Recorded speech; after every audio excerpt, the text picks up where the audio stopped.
Estamos reunidos aquí en el Centro de Estudios de Hermenéutica, en esta tarde de verano aquí en Argentina, que se presentó el verano así sin pedir mucho permiso.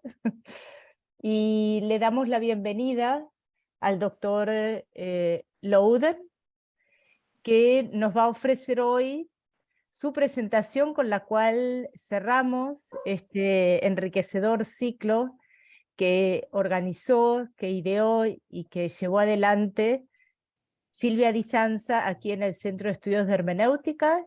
Esta es la novena reunión, novena y última, de este ciclo que, como ya sabrán todas y todos ustedes, lo titulamos Tras las huellas de Kant. Le agradecemos, profesor Louden, en nombre del Centro de Estudios de Hermenéutica, en nombre de su director, que es el doctor Carlos Ruta, que hoy por una cuestión personal no pudo presentarse, no puede compartir hoy esta reunión. Y Silvia, por supuesto, a toda tu labor, que esperamos te haya resultado de agrado y de enriquecedora también, como le resultó a todas y todos los que se acercaron a estas 9 reuniones de Tras las huellas de Kant. Entonces, te doy la palabra y cuando quieras comenzamos. Gracias. Muchas gracias, Laura, por esta presentación. Muchísimas gracias, Robert, por aceptar la invitación de hablar en el Centro de Hermenéutica de la Universidad Nacional de San Martín. Intercambiamos muchos mails mientras organizábamos la conferencia y bueno, no sé, como te decía al comienzo, nos conocimos en el multilateral Kant en el 2013, creo, más o menos. Y bueno, fue muy interesante, además, justamente esta idea, tuve la oportunidad de leer tu trabajo y esta idea de la ética impura fue motivo de discusión en el último Congreso Kant, de octubre, de hace un mes atrás. Así que muy interesante. Muchas gracias por estar con nosotros hoy y espero que te sientas muy cómodo. Apreciamos mucho tu presencia y bueno, te dejamos la palabra para que vos comiences con tu exposición. Muchas gracias. Hola. Sí, perfecto. Por muchos años pasado, estaba un estudiante intercambio en Guatemala, pero ahora no recuerdo muchas palabras. So I will speak in English now. Yeah, sí, en inglés. I hope you will be able to follow me. I know it's difficult sometimes to follow lectures in another language that one is not fluent in. I myself have experienced this many times. For instance, in Brazil, where I met Silvia years ago. Okay, so my piece is called Ricoeur's Debt to Kant's Ethics. Part 1, Introduction, Close Encounters. Although I am by no means an expert on Paul Ricoeur's philosophy, I welcome this opportunity to say a few words about his debt to Kant's ethics, in part because I studied briefly with Ricoeur when I was a graduate student at the University of Chicago many years ago. I will retire from teaching at the end of this year, and in recent months, I have spent a fair amount of time looking back on the development of my own career. And when I reflect back on my graduate work in Chicago, I often wonder if my own subsequent efforts to present a more humanistic, less formalistic Kantian ethics in my book, Kant's Impure Ethics, as well as in other writings. So I wonder whether those efforts themselves owe a debt to my encounters with Ricoeur. During the late 1970s, when I was taking courses as a philosophy graduate student, on the University of Chicago campus, Ricoeur spent half of the year in Chicago and the other half in Paris. And in the winter term of 1977, I took a course on Kant's critique of judgment that Ricoeur co-taught with Ted Cohen. What I remember most about the course, and this was 45 years ago, was how different their lecture styles were, as well as their approaches to Kant's text, and how difficult it was for me to follow what Ricoeur was saying. I don't speak French, and he spoke English rather quietly with a heavy French accent. I thought I also took a second course from Ricoeur called Ideology and Utopia that started with Marx's early writings, which I was quite interested in at the time, and also included discussion of Saint-Simon, Fourier, Mannheim, Weber, Habermas, and several others. But here my memory has turned out to be a bit faulty. For when I dug out my graduate school transcript the other day in preparation for this talk, I could not find Ideology and Utopia listed anywhere. For a while, I thought that perhaps I had merely audited the course instead of taking it for credit, which would explain why the course doesn't appear on my transcript. However, in 1986, Ricoeur published a book entitled Lectures on Ideology and Utopia. And in the editor's introduction, we read that these lectures were first delivered at the University of Chicago in the fall of 1975. I began my graduate studies in the fall of 1975, and now I think that I must have sat in on these lectures, which were probably public lectures rather than a graduate course just for students, which I do remember his lectures on ideology and utopia had a much larger audience than the course I took on Kant's critique of judgment. And this would count as additional evidence for my hypothesis that these must have been public lectures rather than a course for students. But here as well, I remember that I had trouble following his heavily accented and hermeneutics inflected English. However, although I did take a course with and sat in on numerous lectures with Ricoeur, I was never a student of his in any serious sense, and nor am I a close reader of his published writings. But again, the present occasion to present an informal talk on Ricoeur's debt to Kant's ethics has led me to wonder if, despite the fact that I did not work closely with him when I was a graduate student in Chicago, my own attempts over the years to find and defend a more humanistic, less formalistic Kantian ethics do nevertheless owe a debt to my brief encounters with him as a student. I will return to this issue at the conclusion of my talk, and I apologize in advance if I seem to some of you to be inserting too much of myself into this lecture. In what follows, I will focus primarily on those aspects of Ricoeur's ethical theory that I believe track back to Kant. My primary text here is his 1992 book, Oneself as Another. I don't believe this book has been translated into Spanish, but some of you probably have read the English. Well, it was written in English. Anyway, and this book is a development of his 1986 Gifford lectures in Edinburgh. And I and many others view Oneself as Another as his central work in ethics. Section 2, an unusually Catholic philosopher.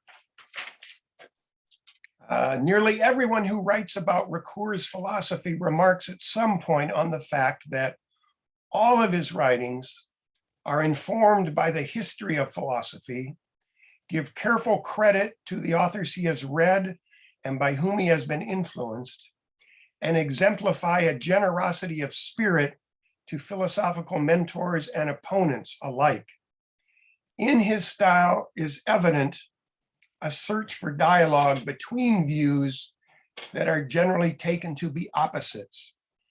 Another commentator puts it a little more succinctly by saying that Ricoeur is the exponent of the both and the opponent of the either or. Although Kant looms large in the pantheon of Western philosophers Ricoeur refers to in his writings on ethics, the sage of Königsberg is by no means the only author referred to.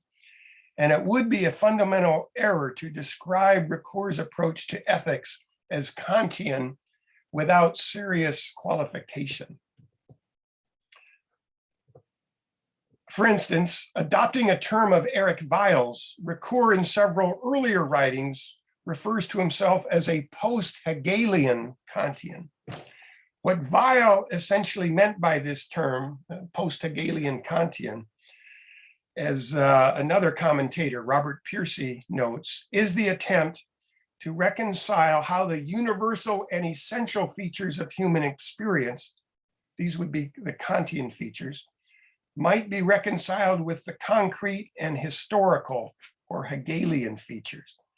Weil calls himself a Kantian and not a Hegelian because he privileges the universal side, seeing it as more fundamental than the historical.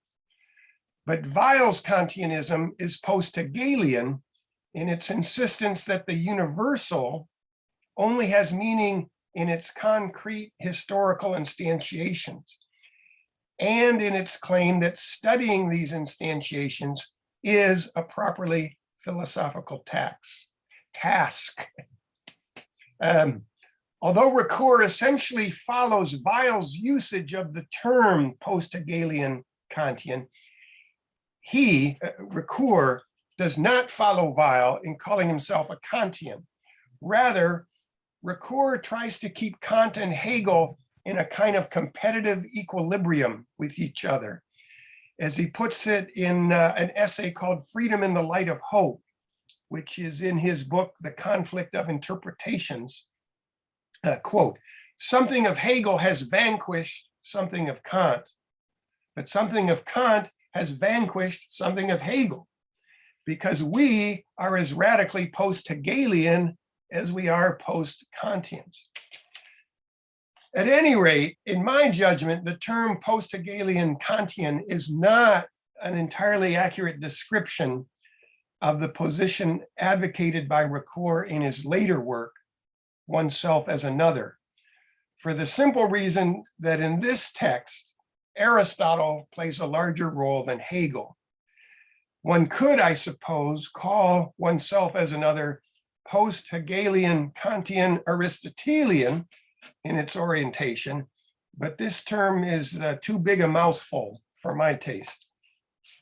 Granted, in Oneself as Another, Ricoeur echoes Hegel's famous distinction between Sittlichkeit, the concrete ethics of one's community, and Moralität, Kantian universal morality, when he writes, quote, I reserve the term ethics for the aim of an accomplished life and the term morality for the articulation of this aim in norms characterized at once by the claim to universality and by the effect of constraint. But here, Ricoeur is clearly interpreting ethics in a more Aristotelian than Hegelian vein, as he indicates in the following passage. It is easy to recognize in the distinction between aim and norm the opposition between two heritages, an Aristotelian heritage where ethics is characterized by its teleological perspective, and a Kantian heritage where morality is defined by the obligation to respect the norm, hence by a deontological point of view. So to hopefully avoid future confusion, when I use the term ethics in here. This usually refers to the Aristotelian perspective on ethics. And the term morality in turn refers to a Kantian position. And this is the way Ricoeur is using these terms in his book. All right, and Ricoeur continues in the very next sentence to offer 3 propositions that remain guideposts for his entire study. And these propositions themselves play Aristotle off against Kant. All right, so quote, I propose to establish, without concerning myself about Aristotelian or Kantian orthodoxy, although not without paying close attention to the founding texts of these 2 traditions. First, the primacy of ethics over morality. Second, the necessity for the ethical aim to pass through the sieve of the norm. And third, 3, the legitimacy of recourse by the norm to the aim wherever the norm leads to impasses in practice. In other words, according to the working hypothesis I am proposing, morality, and again, that's the Kantian heritage, is held to constitute only a limited, although legitimate and even indispensable actualization of the ethical aim, that would be the Aristotelian heritage. And ethics in this sense would then encompass morality. There will thus be no attempt to substitute Kant for Aristotle. Instead, I shall establish a relation involving at once subordination and complementarity, where the final recourse of morality to ethics will ultimately come, or which the final recourse of morality to ethics will ultimately come to reinforce. All right, so a couple comments on those 3 propositions. In plugging for the primacy of ethics over morality, which was in the first proposition, it looks at first as though Aristotle wins and that Ricoeur's debt to Kant is rather minimal. But it's not quite this simple. For again, the second proposition defended in his book is that ethics must pass through the sieve of the moral norm, and that too is the Kantian heritage. And in the third proposition, he states that morality, the Kantian heritage, is an indispensable actualization of the ethical or Aristotelian aim. And later in Oneself as Another, Ricoeur states explicitly that his manner of referring morality back to ethics, as expressed in the third basic proposition, quote, is not to be taken to mean that the morality of obligation has been disavowed. Simply put, the position defended by Ricoeur in Oneself as Another is that the inclusion of Kantian morality is a necessary but not sufficient condition for the ethical vision that he himself, Ricoeur, is advocating. All right, and then part 3, the claim to universality. As is perhaps already evident, Ricoeur's primary debt to Kant's ethics lies in his emphasis on the need for universal norms in any satisfactory ethical theory. But there are several qualifications or reservations that he adds to the familiar and broad theme of Kantian universality.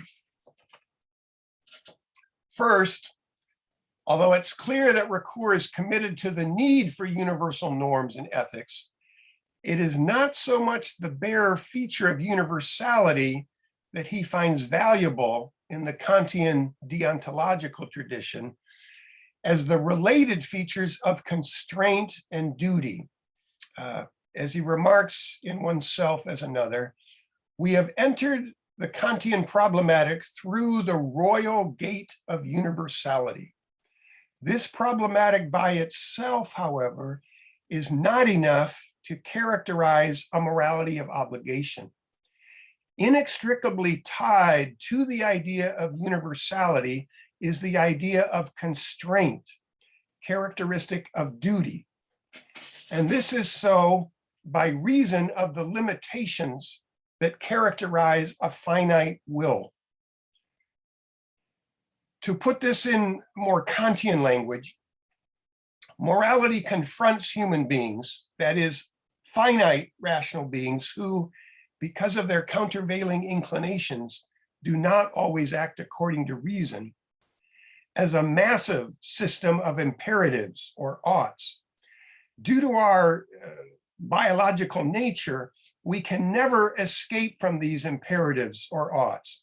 So our relationship as humans to morality is always one of constraint. Whereas, as he remarks in the groundwork, no imperatives hold for the divine will, and in general for a holy will.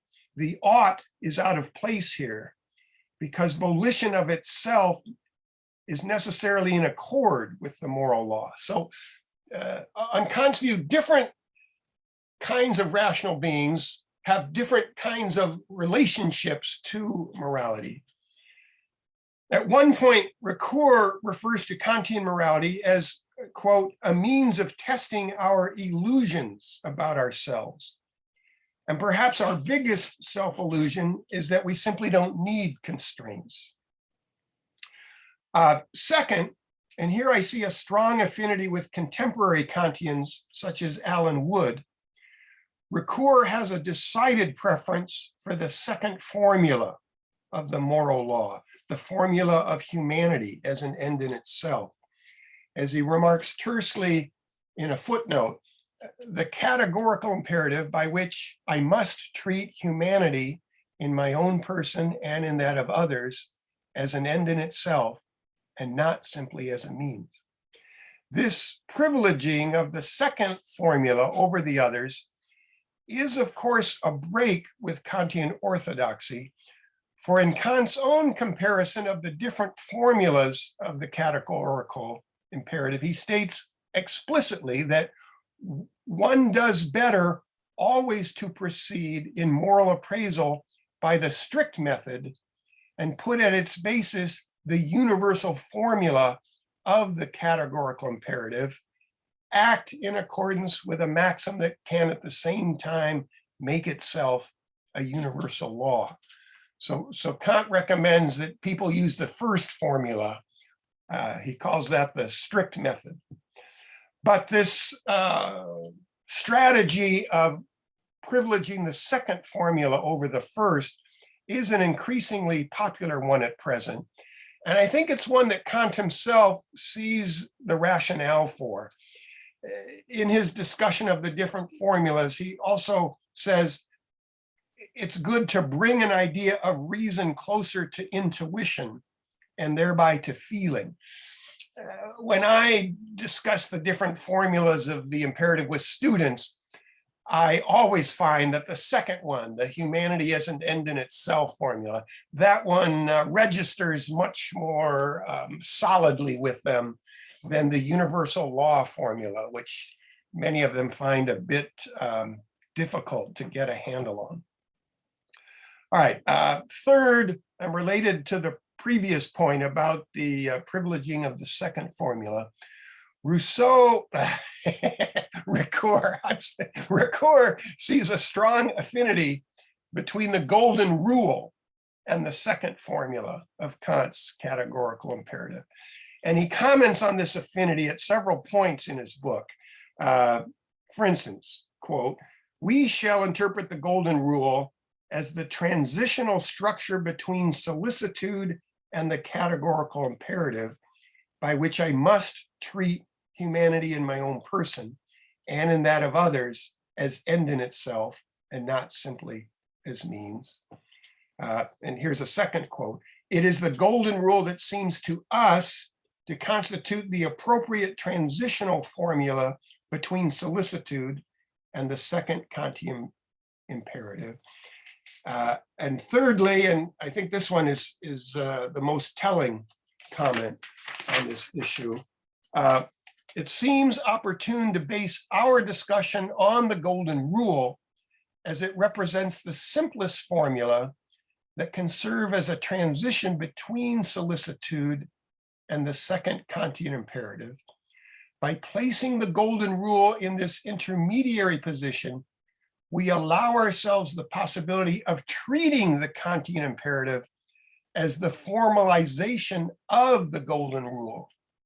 So particularly at the end there, he's essentially saying, I'm going to treat Kant's imperative, by which he, again, mostly means this second formula, the end in itself formula, as itself the formalization of the golden rule. All right, but Kant, alas, does not treat the categorical imperative as the formalization of the golden rule. In a footnote to the groundwork, he writes, "Let it not be thought that the trivial," and then he writes in Latin, which I don't really speak, "what you do not want to others to do to you, etc., can serve as the benchmark or principle here. For it is, though with various limitations, just derived from the latter. It can be no universal law, for it does not contain the ground of duties to oneself, nor of duties of love to others. For many a man would gladly agree that others should not benefit him, if only he might be exempt from showing them beneficence, and finally not of duties owed to one another. For the criminal would argue on this ground against the judges who punish him, and so on." He has a lot packed in there, and this is not the place for an analysis and assessment of Kant's criticisms of the golden rule. I would simply like to say here that I side with Ricoeur on this specific issue. Both Ricoeur and I believe that there is a strong affinity between the golden rule and the categorical imperative. And I think that perhaps it was partly Kant's philosophical pride that led him to cast the golden rule in such a negative light. In an early work of mine, Morality and Moral Theory, a Reappraisal and Reaffirmation, this one here, I remarked, Kant announces repeatedly in his ethical writings that the principles he puts forward and the justifications he offers on their behalves are reached through a descriptive analysis of what common human reason, or what he calls gemeine Menschenvernunft, holds to be true. Acknowledging the similarities between the golden rule and the categorical imperative is a prime example of how we can, as he puts it elsewhere in the groundwork, within the moral cognition of gemeine Menschenvernunft, at its principle, we can arrive at this principle without in the least teaching it anything new. All right, and then in this next part, part 4, the fact of morality, I'm going to add a little bit more to this issue of common human reason, or gemeine Menschenvernunft. An additional debt to Kant's ethics in oneself as another that warrants comment is Ricoeur's conviction that the proper starting point of moral theory is the description and analysis of ordinary moral beliefs. As noted above, one seldom noticed feature of Kantian ethics is its methodological commitment to starting with a descriptive analysis of ordinary people's moral beliefs, or what he calls gemeine Menschenvernunft. The moral theorist's job is not to invent a new moral principle and then try to convince people to accept it, but rather to clarify and reflect on how ordinary, conscientious moral agents actually deliberate about moral issues. As Kant remarks in a footnote in the second critique, the critique of practical reason. Who would even want to introduce a new principle of all morality and, as it were, first invent it, just as if before him the world had been ignorant of what duty is or in thoroughgoing error about it? Similarly, when the preliminary version of the universal law formula of the categorical imperative is first presented in the groundwork, Kant states, gemeine Menschenvernunft in its practical judging is actually in perfect agreement with this and always has this envisaged principle before its eyes. So yeah, he's not claiming that the categorical imperative is a new principle. He's claiming rather that it's already present within ordinary human moral consciousness, but in many cases somewhat obliquely and unclearly. And he sees his job as a philosopher to make it clearer and then to offer a justification why this principle and not some other principle. I suggested earlier that this important strand in Kant's ethical thought can be used to support the claim, contrary to what Kant himself asserts, that the categorical imperative is, as Ricoeur holds, a formalization of the golden rule. I mean, we find versions of this golden rule idea in literally every human culture, sometimes going back thousands and thousands of years. It's part of gemeine Menschenvernunft. But now I wish to make two additional points regarding it. First, Ricoeur follows Kant in holding that the task of moral theory is not to invent a new principle, but rather to carefully analyze human moral experience. As he states in a footnote, as in Aristotle, moral philosophy in Kant does not begin from nothing. The task is not to invent morality, but to extract the sense of the fact of morality.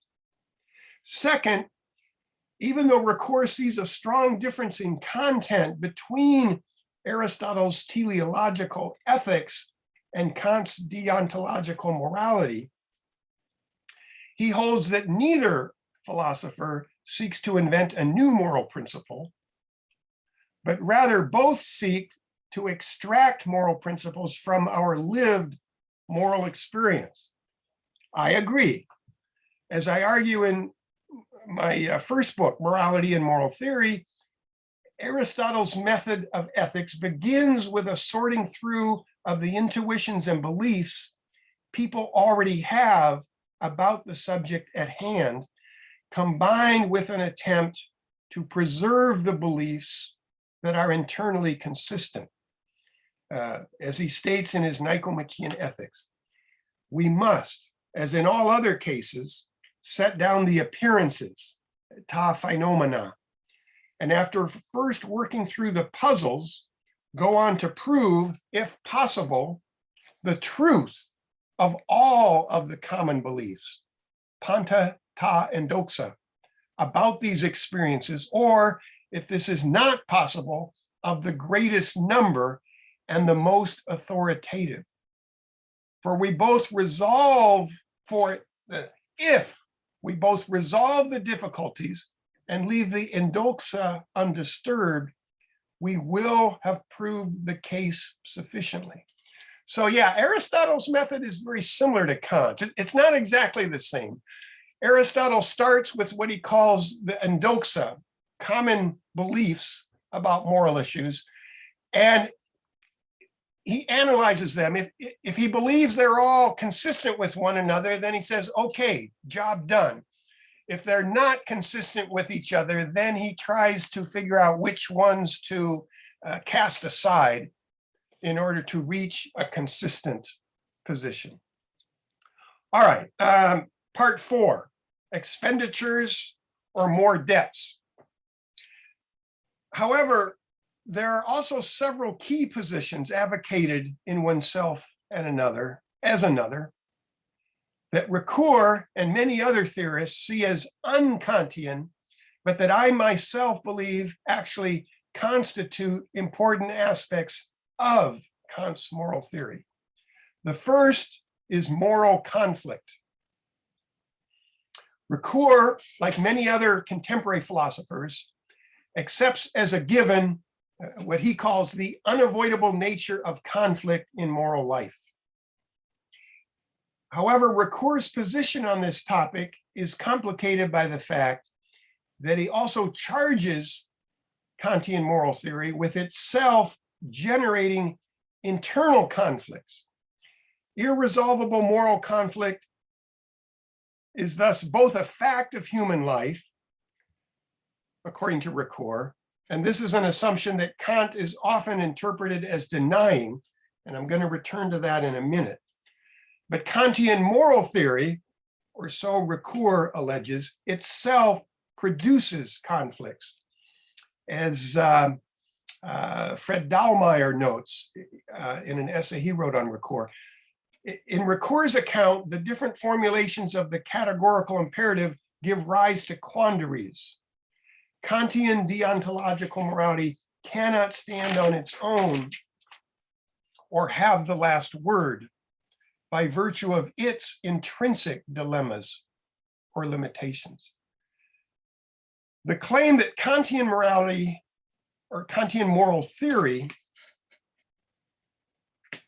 itself generates conflicts is first flagged in Ricoeur's third basic proposition, which I discussed briefly earlier, when he states that, quote, the Kantian norm leads to impasses in practice.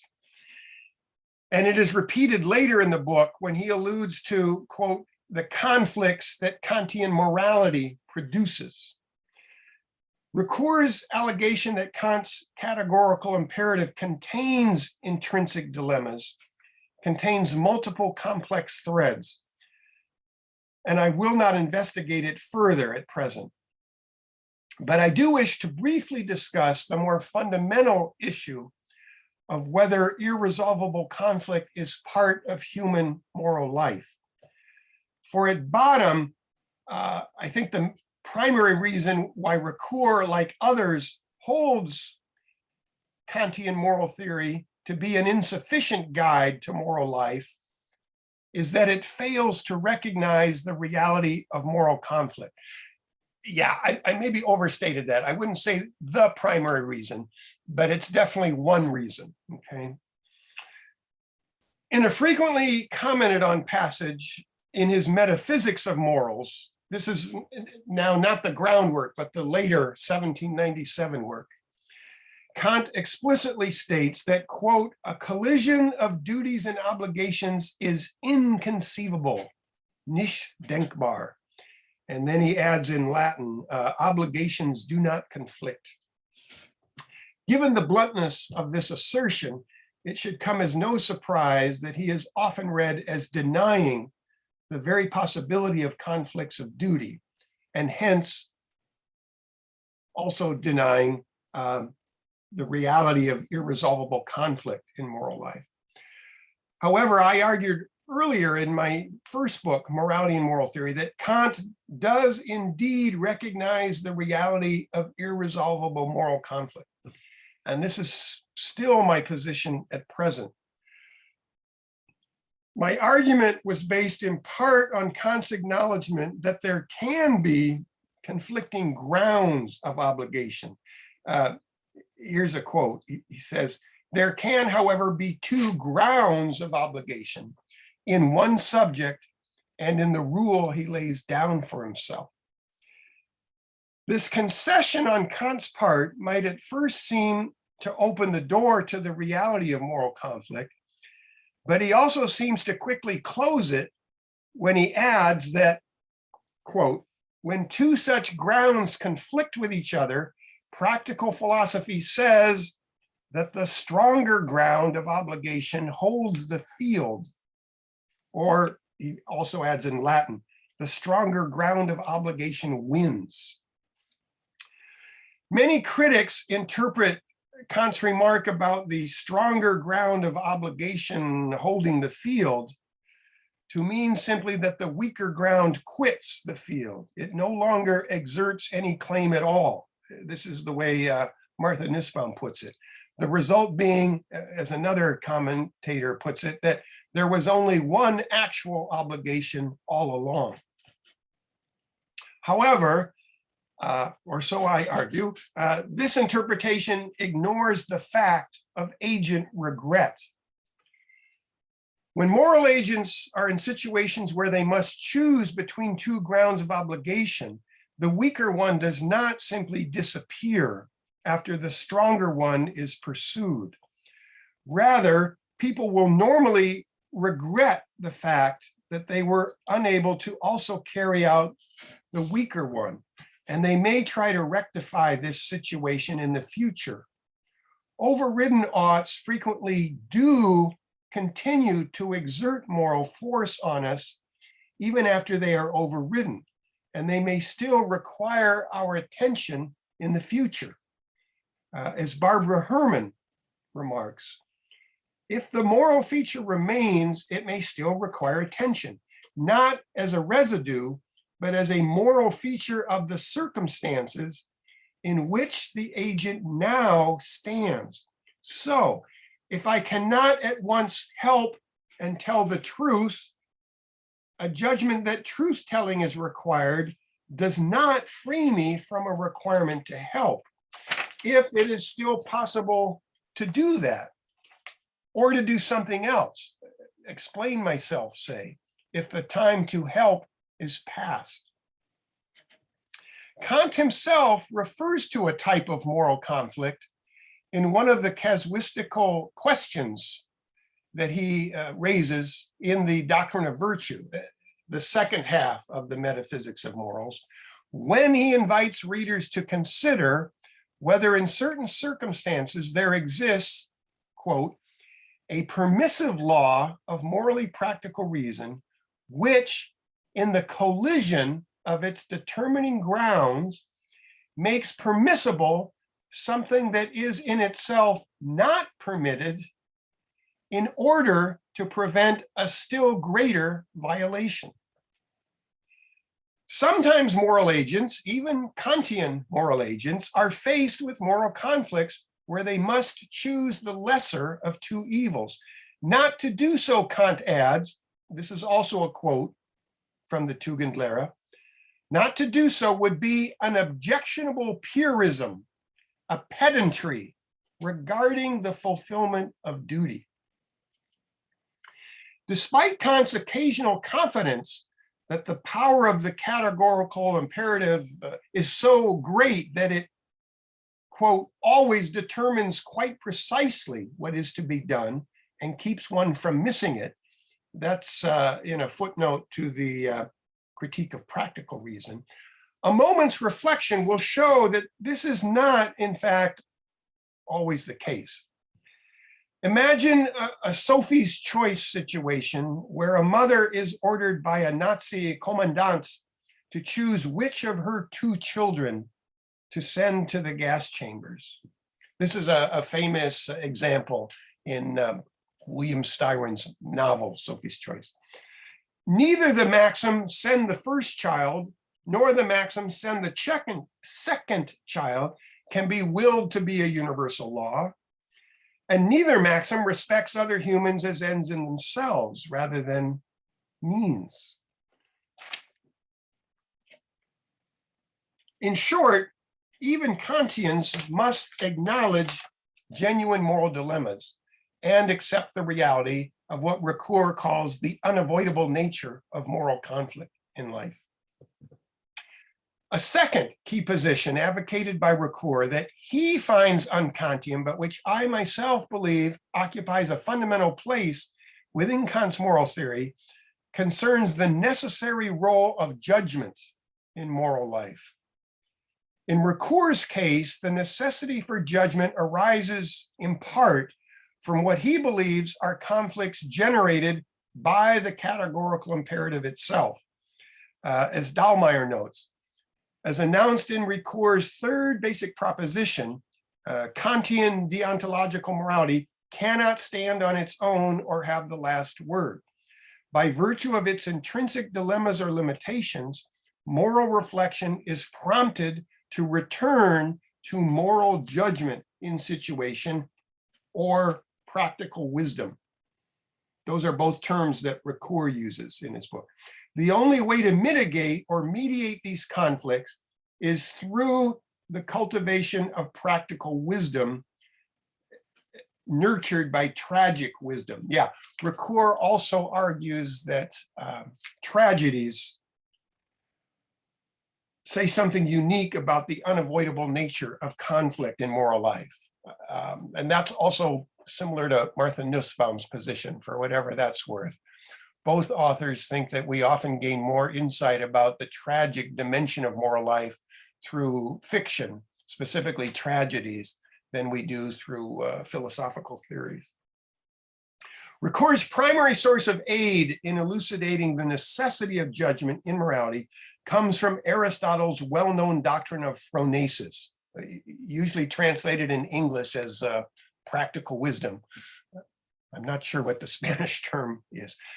As Dahlmeier observes, on the level of general ethical theory, the text, oneself as another, juxtaposes an Aristotelian ethics of virtue to a Kantian deontological theory, presenting both as necessary stepping stones to phronesis. However, Hegel's conception of Sittlichkeit also plays an important secondary role at this point. As Ricoeur states later in Oneself as Another, quote, "The practical wisdom we are seeking aims at reconciling Aristotle's phronesis by way of Kant's Moralität with Hegel's Sittlichkeit." Well, remember again, he's a philosopher of both and not either or. Reduced to modesty, Sittlichkeit now joins phronesis in moral judgment and situation.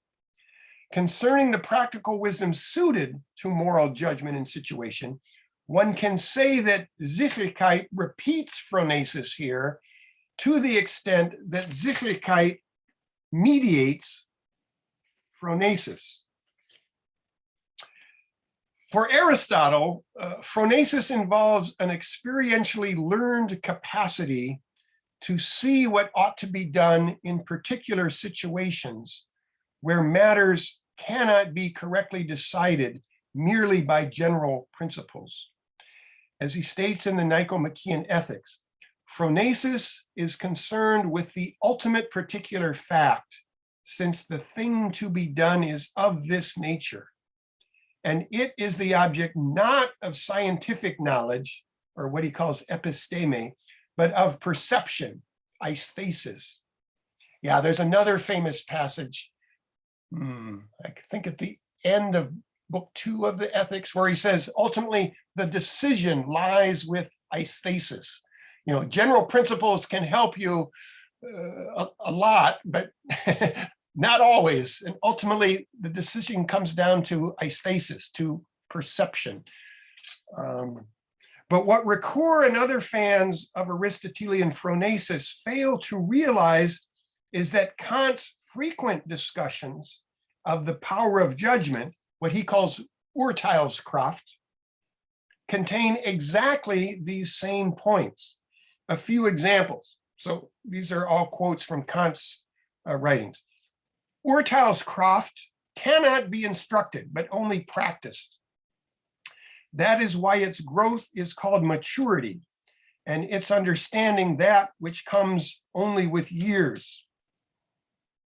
Yeah, there's another passage that I have in a footnote from the Ethics where Aristotle says, it is thought that a young man of practical wisdom cannot be found because young people don't yet have the experience that both Aristotle and Kant are arguing is necessary to acquire judgment. All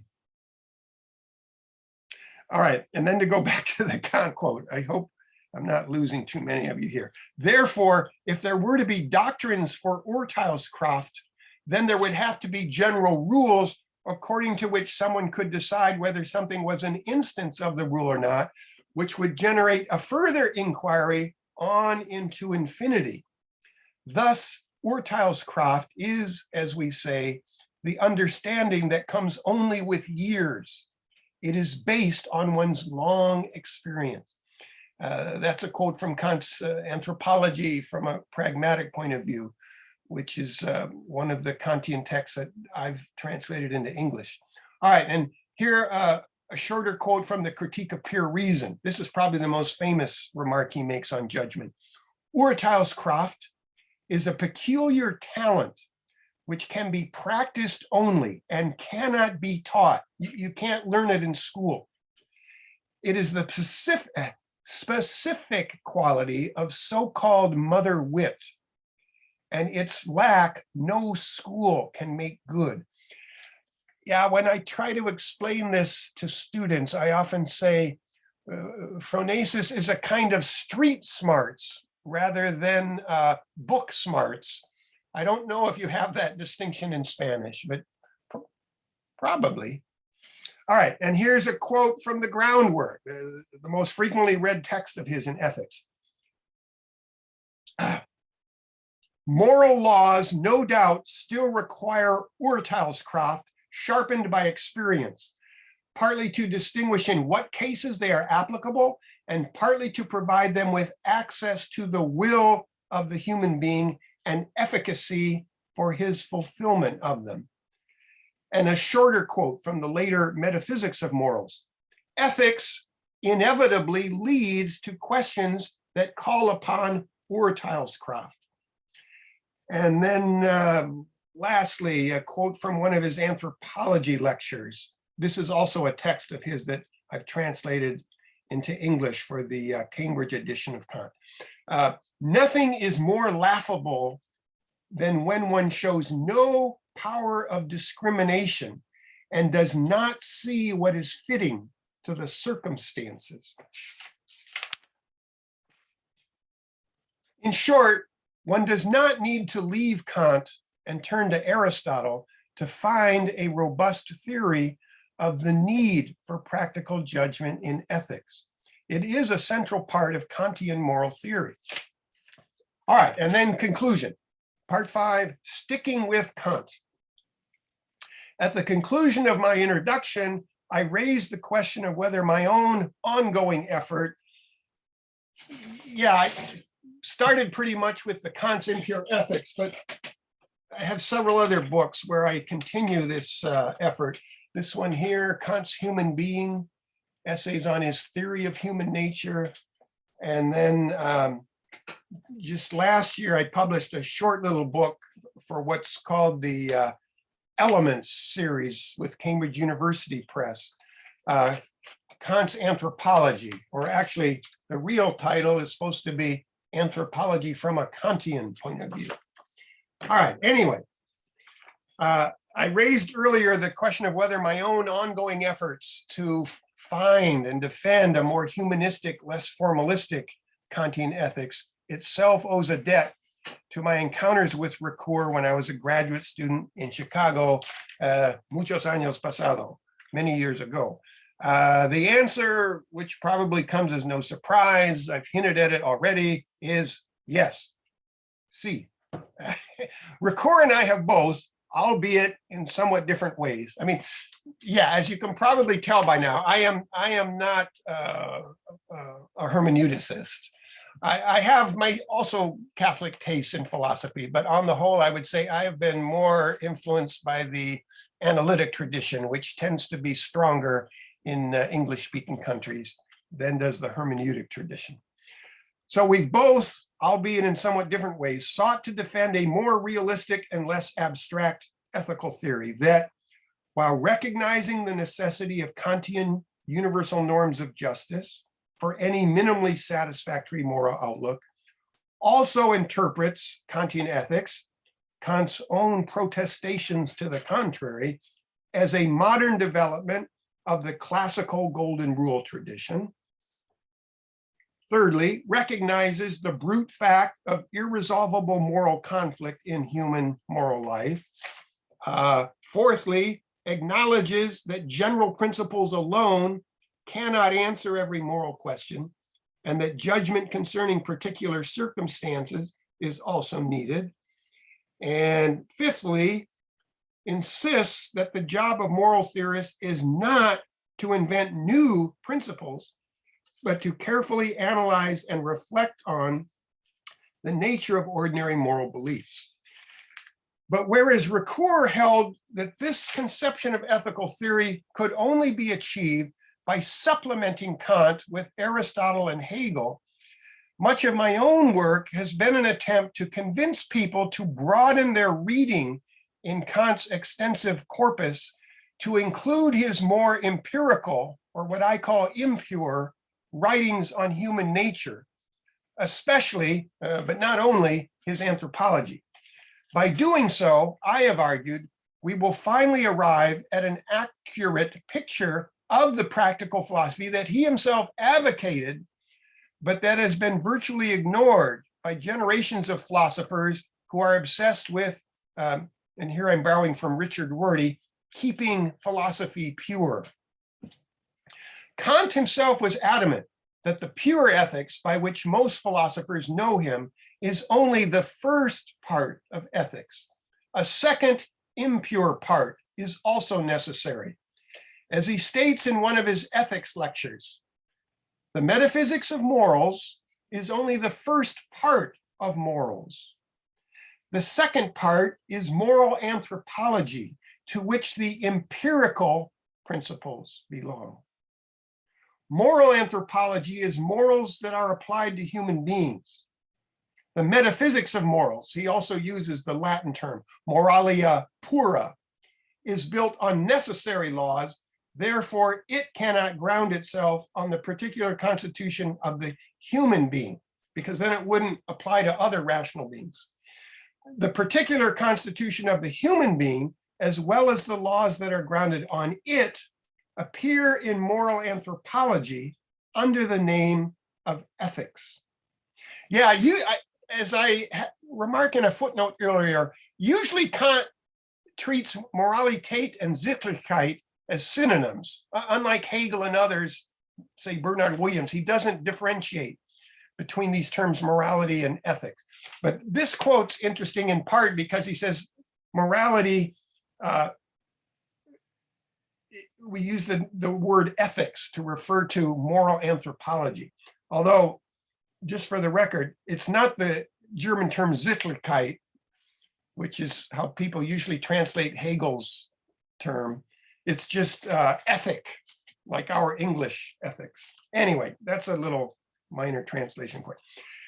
It's not even necessary to resort to a classroom lecture to find the core of this message. Kant says it plainly enough in the groundwork. Quote, morals needs anthropology for its application to human beings. And in the later Metaphysics of Morals from 1797, quote, a metaphysics of morals cannot dispense with principles of application, and we shall often have to take as our object the particular nature of human beings, which is cognized only by experience. The counterpart of a metaphysics of morals, the other member of the division of practical philosophy as a whole, would be moral anthropology. It cannot be dispensed with. But while Kant asserted repeatedly that morals cannot subsist without anthropology, that's a quote from another ethics lecture, I believe the primary reason critics, even sympathetic ones such as Ricoeur, who feel forced at some point to go outside Kant's ethical theory due to its alleged empty formalism and abstract universality. These were Hegel's main charges in the philosophy of right against Kant. Or, as Bernard Williams puts it more recently, its infatuation with a purist view of morality, which rejects both a biological perspective as well as any reasonable historical and psychological understanding of morality, is that they're simply not familiar with Kant's anthropological works and his wider body of works on human nature. But if indeed, as he says in the opening sentence of one of his anthropology lectures, quote, There is no greater or more important investigation for human beings than knowledge of the human being, unquote. And this is a view that not only Kant held, but many Enlightenment theorists. There is what we often call an anthropological turn in the Enlightenment. Hume is part of this, Rousseau, Hutcheson, many thinkers. If that's true, then it is high time for moral philosophers to finally start paying more attention to Kant's anthropology. Muchas gracias. I'm sorry if I went on a little too long. Muy bien, muchísimas gracias, Robert, por tu exposición excelente, brillante, y nos has dado muchísimo para pensar. Así que, bueno, vamos a poder abrir el diálogo con vos a partir de las ideas que nos presentaste. Yo quería disculparme porque en el entusiasmo inicial no te presenté formalmente, entonces puse en el chat algunos datos de tu biografía académica que bueno, los podemos leer, pero quedó más que claro y fundamentado tu especialización en la ética, en los estudios éticos antiguos, clásicos y modernos también. Pero antes de entrar en el diálogo, entonces me gustaría señalar unos datos de tu biografía, digamos, ya que como señalabas estás haciendo una revisión de toda tu historia académica. Yo voy a decir apenitas algunos rasgos.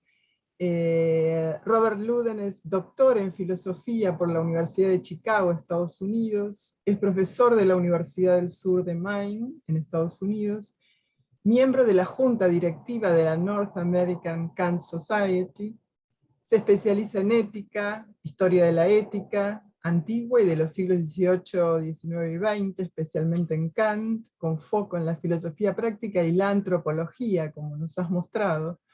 En historia de la filosofía moderna y de la ilustración, fue profesor visitante de la Martin Luther Universität Halle-Wittenberg, de la Universidad de Göttingen y de la Universidad Federal de Santa Catarina, Brasil. Ha recibido premios de la Fulbright Scholar y de la Fundación Alexander von Humboldt, y es autor, coeditor de numerosos libros, artículos y publicaciones especializadas, de las cuales tu exposición ha dado mucha cuenta. Así que bueno, iniciaríamos ahora el momento de diálogo con las ideas que nos has expuesto. Y me gustaría resaltar, en primer lugar, este procedimiento, este método de trabajo que ofreces acerca de la ética, porque normalmente cae esta crítica de formalismo vacío en la transmisión de la ética kantiana, y es justamente por la imposibilidad de conectar con las otras obras que salen o que rodean al sistema crítico, como es la antropología, y como vos señalabas, sabiendo que Kant dictó antropología desde los comienzos, ¿no?, de su actividad académica. Yo me preguntaba si ese formalismo vacío, ya en la segunda formulación del imperativo, no estaría poniéndonos en contacto con una ética que, sin dejar de ser formal, parecería indicar una dirección de contenido, ¿no?, el otro como fin en sí mismo. Digo, como haciendo frente también, aún desde lo que es la formulación del imperativo, haciendo frente a ese formalismo vacío. Lo que recordaba también, digo un par de cosas que me interesaron, que me quedé pensando, ¿no? Eso por un lado, cómo integrar la antropología a la investigación crítica, que siempre se dan por separado, como si fuera ilegítimo. La discusión en el Congreso Kant respecto de este término tuyo de impura, fue justamente porque en el sistema crítico no se puede hablar de impurezas. Pero la ética kantiana no queda reducida al sistema crítico. En fin, eso por un lado. Y después me quedé pensando mucho en los conflictos internos a la moral kantiana, los dilemas que vos señalaste muy bien en relación a Ricoeur, y me acordaba de un texto que es muy común también para enfrentar esto, que es el decir la verdad cuando un amigo puede ser asesinado, la discusión con Benjamin Constant, ¿no? Que ahí todos dicen, no, Kant se va porque con ese rigorismo vacío lo matan al amigo, etc., ¿no? Entonces ahí encontraba otro, que desde la forma en que vos lo exponés, no es la única posibilidad de comprenderlo como un formalismo vacío y cruel, ¿no? Y después me preguntaba si, por último lugar, para que vos tomes lo que quieras, ¿cuál es el valor del sentimiento en la propuesta moral de Kant a tu juicio? Porque pensaba en la afinidad entre el sentimiento moral, el sentimiento de lo sublime, el alma bella. O sea, ¿juega algún rol que también pudiéramos pensar es indispensable en el desarrollo moral de la moralidad? Algunas reflexiones, nada más.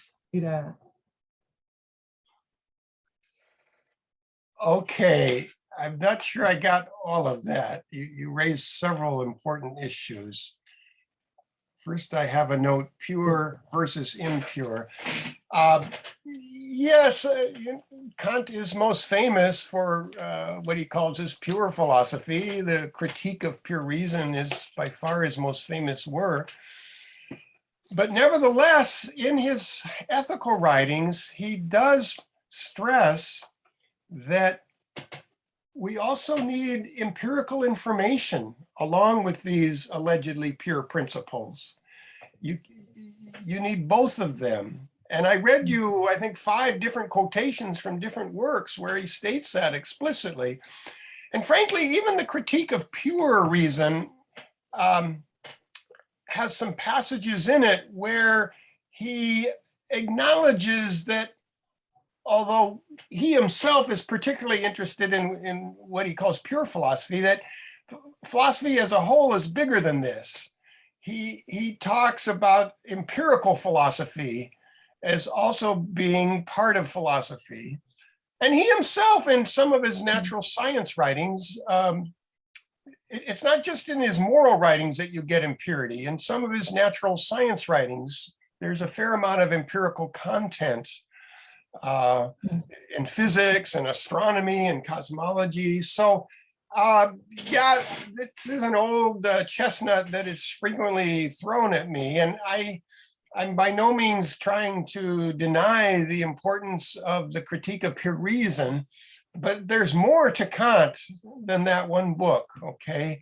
And I think it's, for people who are really interested in Kant, they need to extend their reading to some of his other writings.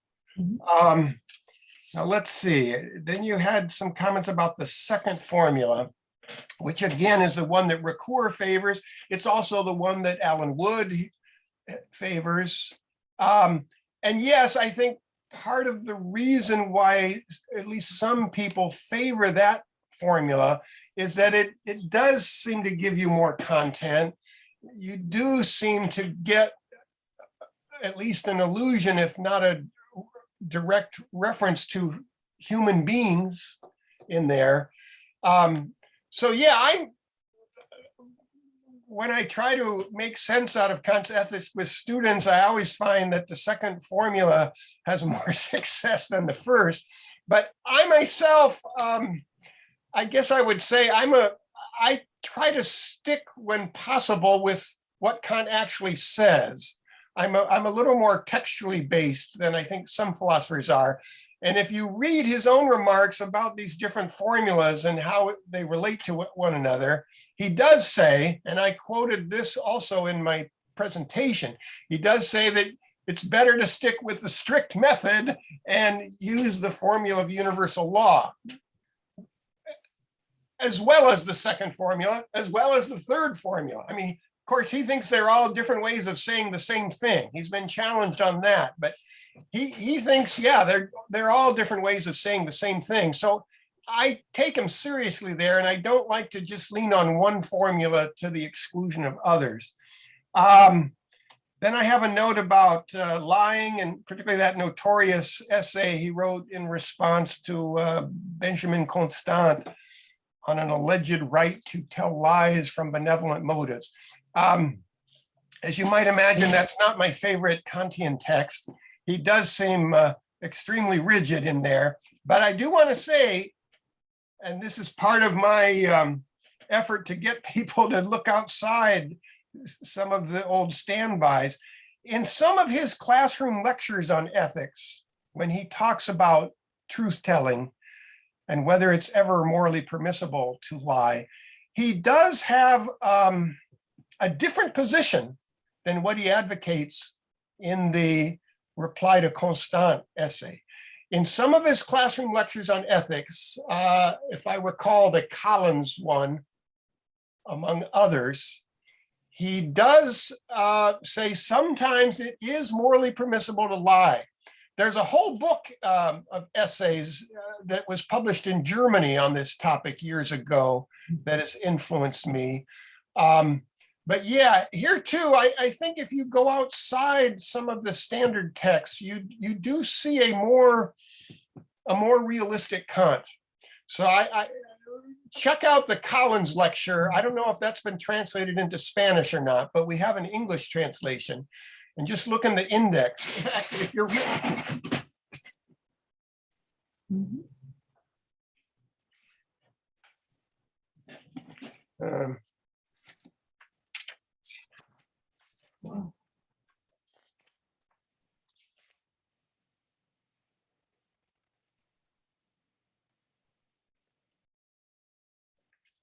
well, I don't know how much time we want to take with this.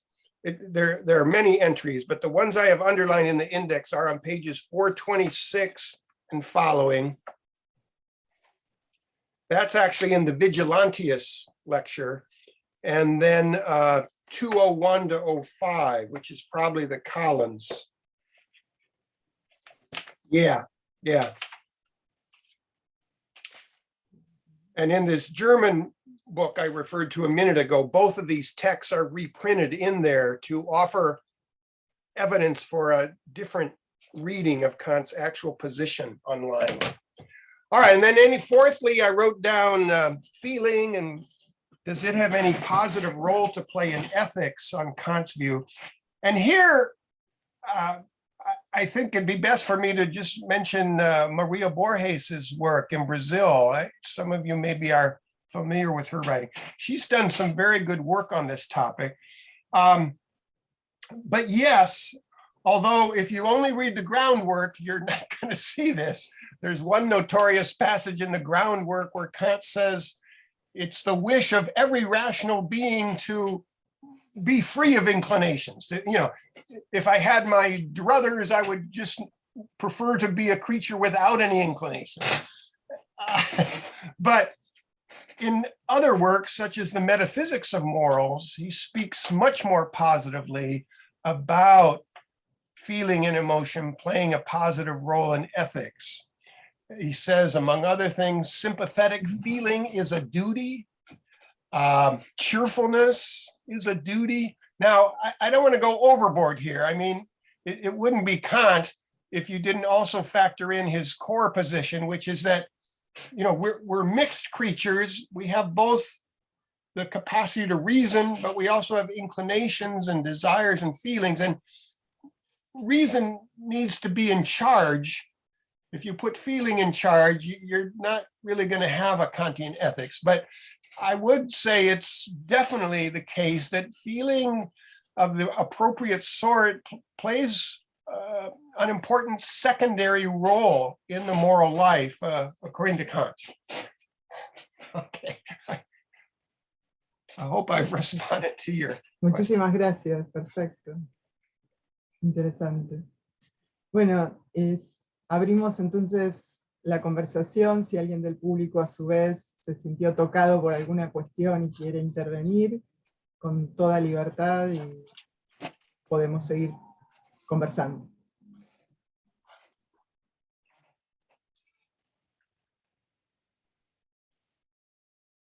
porque es muy rico este juego, esta articulación entre la moral formal y justamente toda esta realización empírica, práctica, que es más compleja de ver en Kant, ¿no?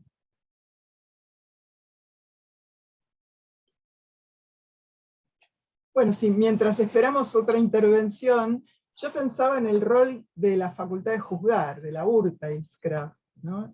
Porque en la reflexión, la reflexionante, si juega algún papel en la moral, porque justo la facultad de juzgar, diríamos, puede juzgar siguiendo una ley, pero hay un momento en el cual busca para ese caso singular un universal que no está presente, que lo tiene que encontrar, ¿no? Entonces me parecía que, no sé qué pensás vos, que la facultad de juzgar en ese momento reflexionante también juega un papel en la moralidad, que no es simplemente está la ley y sé lo que hago. Creo que vos lo dijiste desde el lado del conflicto, ¿no?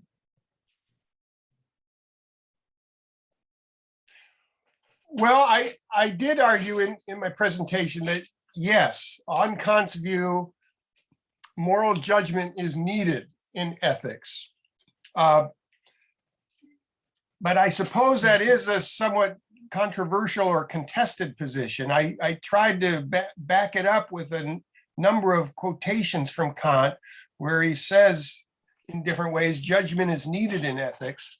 Now, again, Ricoeur, this is one issue that we disagree on. We both think judgment is necessary in the moral life, but Ricoeur feels compelled to go outside of Kant's ethics to Aristotle and his theory of phronesis at this point, whereas I argue that you can, and you should, stick with Kant on this topic because his theory of Urteilskraft is very close to Aristotle's theory of phronesis. Now, I had a footnote here that may or may not add something to the debate.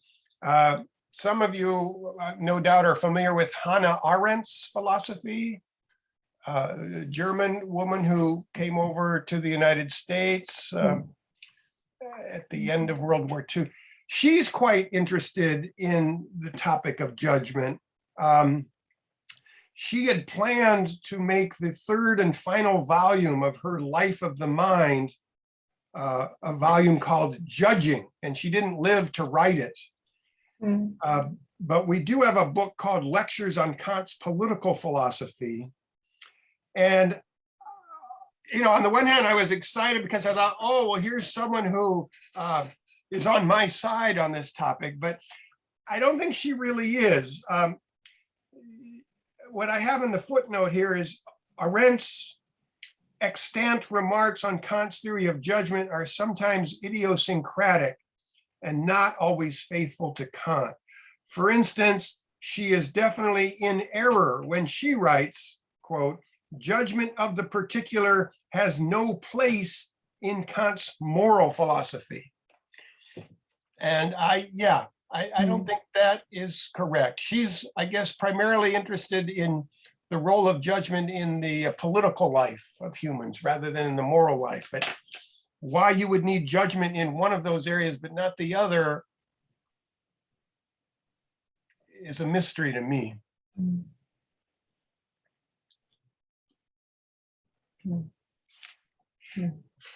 Listen, again, I know it's hard to follow philosophy lectures in a language that you're not fluent in. I have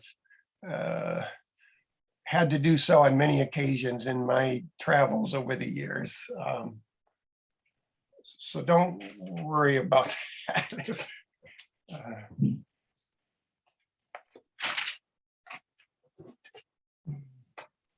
Bien, muchísimas gracias. No sé si alguien más quiere participar o acercar alguna reflexión o alguna pregunta al profesor ahora que lo tenemos. Qué pena, yo tenía una pregunta, no sé si la puedo hacer, pero es más sobre la obra del profesor Robert Louden, que pues como el tema de la conferencia en concreto, si no es pertinente, pues no la hago. Sí, hazla. Sí, hacela, por favor. Sí, Bueno, en Jesús, primer lugar, adelante. para mí es, sí, soy de Colombia y me llegó por la invitación por la Sociedad de Estudios Kantianos en Lengua Castellana y agradecerle al profesor Louden. Para mí es un honor pues verlo así, aunque sea de manera virtual, precisamente porque su obra me ha inspirado. Entonces agradezco su vida y su obra. Y mi pregunta es sobre un artículo que publica en un libro en Alemania sobre la reflexión 903 de Kant, sobre la antropología trascendental, donde el profesor Robert Louden sostiene que la antropología de Kant es mayoritariamente empírica. Pero esa palabra mayoritaria nos da a entender que sí hay un ápice, hay algo de antropología trascendental. Y yo quería hacerle esa pregunta al profesor Robert Louden, si considera que hay algo que pudiésemos denominar la antropología trascendental en Kant, que me da la sensación que él la inclina hacia el cosmopolitismo, pero también lo podríamos inclinar, no sé si él esté de acuerdo, al concepto de Bestimmung, el concepto de determinación, casi que esa mano invisible Bestimmung, yeah. que lleva al ser humano Bestimmung, hacia el progreso. yeah. Entonces, quería preguntar precisamente por ese estudio que él hace, si bien es cierto que es mayoritariamente empírica, podríamos decir que aunque sea muy poquito, hay algo de antropología trascendental en Kant. Yeah, yeah.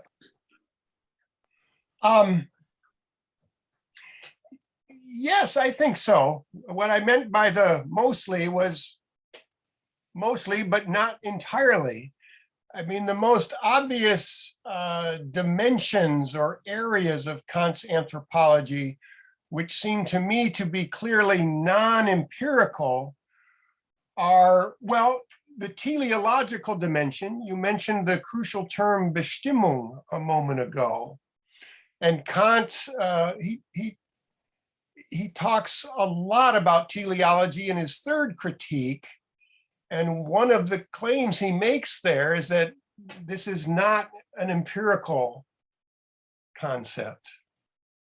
So yeah, the heavy teleological dimension of Kant's anthropology is one part that's non-empirical, therefore transcendental.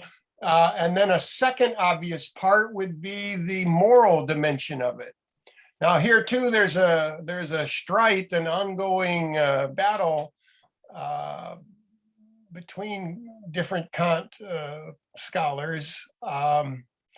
Some, I guess, particularly Reinhard Brandt in Germany, argue that there is no moral anthropology in Kant's anthropology, but ironically, his younger colleague, Werner Stark, thinks that there is. And on this point, I'm with Werner. We were actually both at a conference in Frankfurt, Germany last month, and we had a chance to reacquaint ourselves with each other. You know, I'm not, however, a defender of Kant's more ambitious claim that is related to that transcendental anthropology passage in one of the Reflexionen, where Kant says in the Logic, as well as in some other places, that the question, what is the human being, is the most fundamental and important question in philosophy, and that all of philosophy's questions in metaphysics, philosophy of religion, practical philosophy, they will all be answered if and when we successfully answer the question, was ist der Mensch? What's the human being? And this is because, well, it's partly because of what I call Kant's extraterrestrial convictions. You know, he thinks there are definitely other rational beings elsewhere in the universe. This belief isn't as popular with intellectuals as it used to be. In the 18th century, I would say the majority of serious thinkers subscribed to it in Europe. And today that's not the case. But, you know, suppose there are rational beings on Saturn, which Kant, in his early work, what is it, the universal theory of the heavens or something asserted that there were. For them, getting an answer to the question, what is the human being, is not going to help them with their philosophical queries, because they're not humans. And the more general point, I think, is that philosophy is bigger than the human. I mean, I personally am rather skeptical that we are going to find intelligent life elsewhere.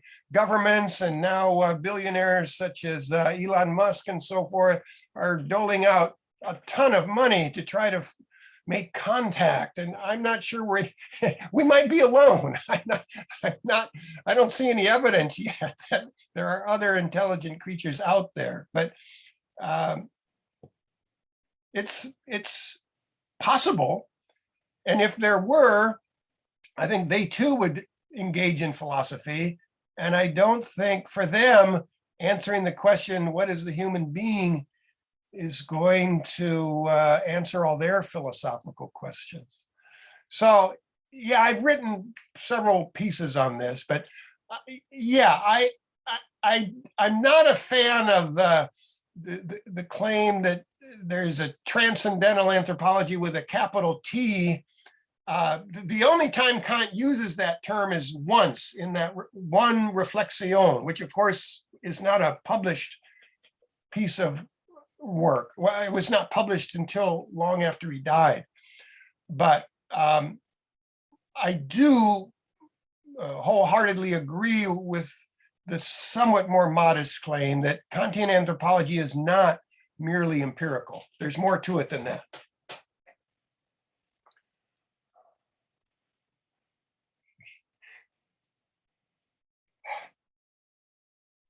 Muchas gracias, profesor. Yeah, muchas gracias. Bien. Okay. Okay. Hay una pregunta en el chat que no sé si alguien quiere leerlo, si querés leerlo. Okay, I see all kinds of messages. I haven't looked in there because I'm afraid I'll lose the picture on my screen of you and so forth. But feel free to read it if you think it's something we should talk about. Perfecto. Perfecto. ¿Podés leerla entonces? No sé quién está hablando. I can read it. ¿Alguna de las It struck intérpretes? me when I learned that Kant was pro-death penalty when he upheld human life as a major value. Yeah. How do you view his position? Well, this is another notorious issue in Kant, and particularly for those of us who are trying to make Kant a more humanistic thinker, his strong advocacy and defense of the death penalty is saddening. I will say that part of his retributivist theory of punishment does hold that you are only legally and morally permitted to punish someone if he or she has been shown to be guilty. Proof of guilt is necessary. And at least here in the United States, a lot of the recent opposition to the death penalty has arisen because it has turned out that a number of people on what we call death row awaiting execution, and some who themselves have been executed by the state, have been shown scientifically through DNA testing that they were not in fact guilty. So that doesn't erase Kant's endorsement of the death penalty, but I am sure he would agree that it has been used in many cases where it should not have been used because guilt has not been proven. Okay. But yes, that's not one of my favorite parts of Kant's practical philosophy. There's, I don't know how much work you've done on this, but he has a notorious passage in the Metaphysics of Morals where he says, if a society was disbanding, before they did so, they had to make sure that the very last murderer was executed. Otherwise, there would be, what's he call it? Too much blood stain. I'm not sure that's the exact phrase, but they would still have too much guilt on their hand. You have to execute the last murderer. And that seems particularly extreme to my ears.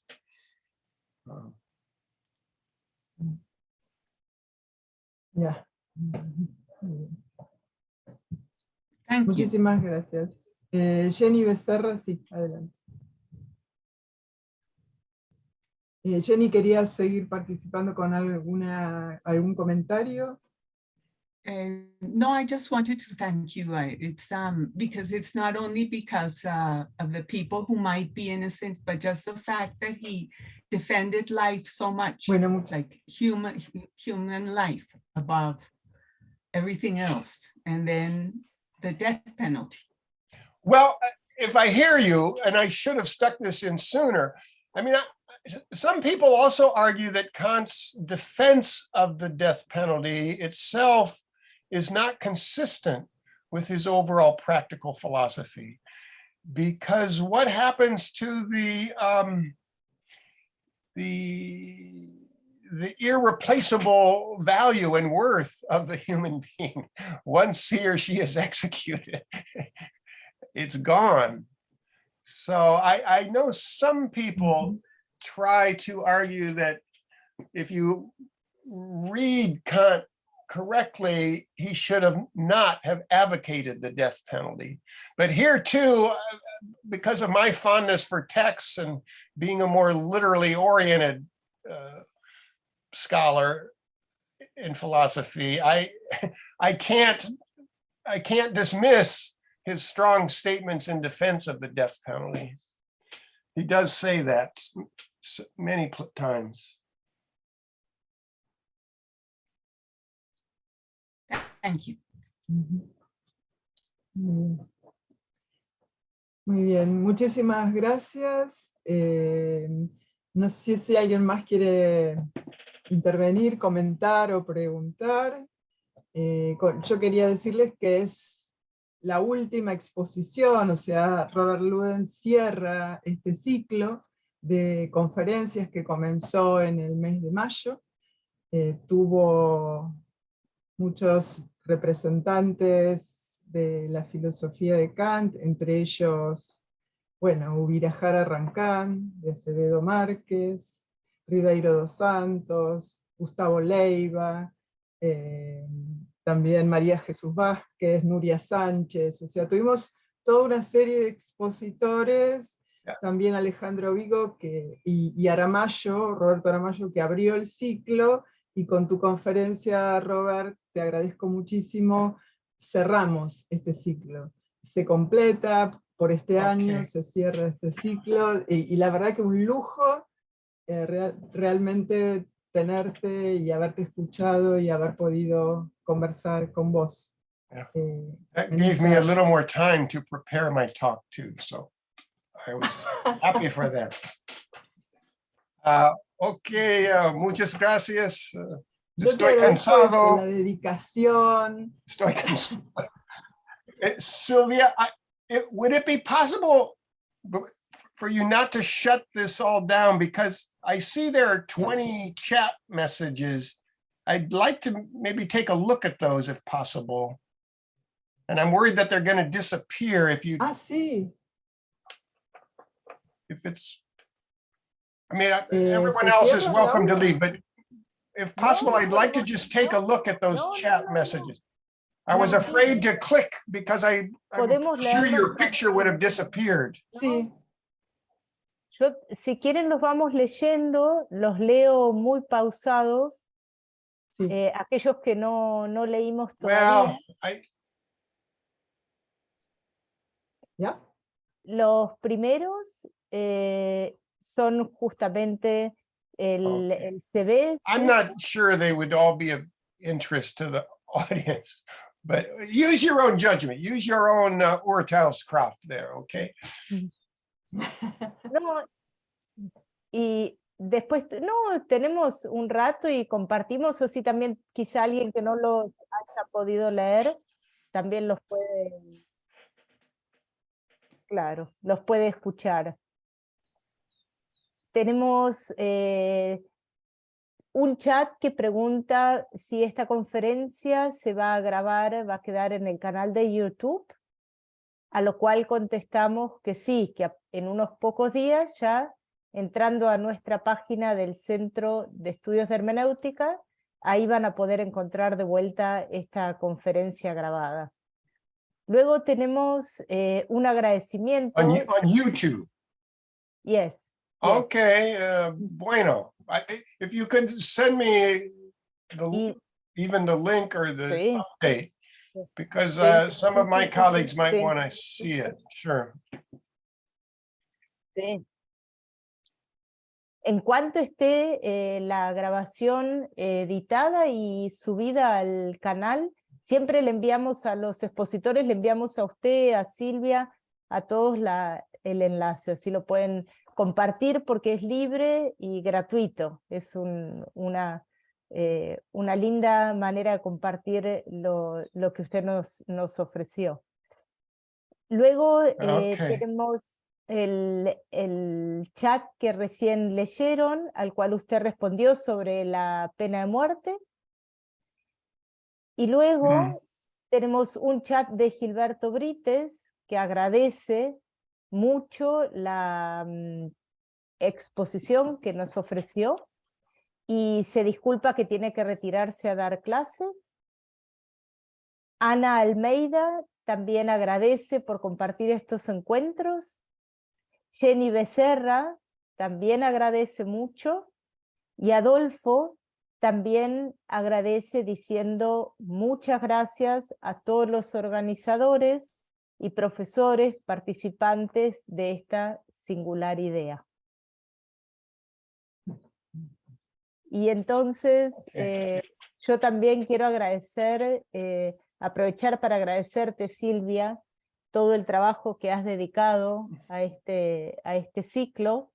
Mencionar también que cuando vayan al canal de YouTube podrán ver también la presentación de la mesa redonda en la que participó Claudia Jauregui y la propia Silvia, que fue dentro de este ciclo muy interesante esa modalidad también de mesa redonda. Así que van a encontrar cada una de estas 9 exposiciones y este cierre de lujo, como dijo Silvia, con la exposición del profesor Louden. Hay un comentario más en el chat que podemos compartirlo, Laura, si querés leerlo. Dice Juan José Linsalata, que es uno de los participantes casi regulares de nuestras presentaciones. Agradece también, dice, very interesting. Thanks a lot to the Professor Louden and congratulations to him for his presentation.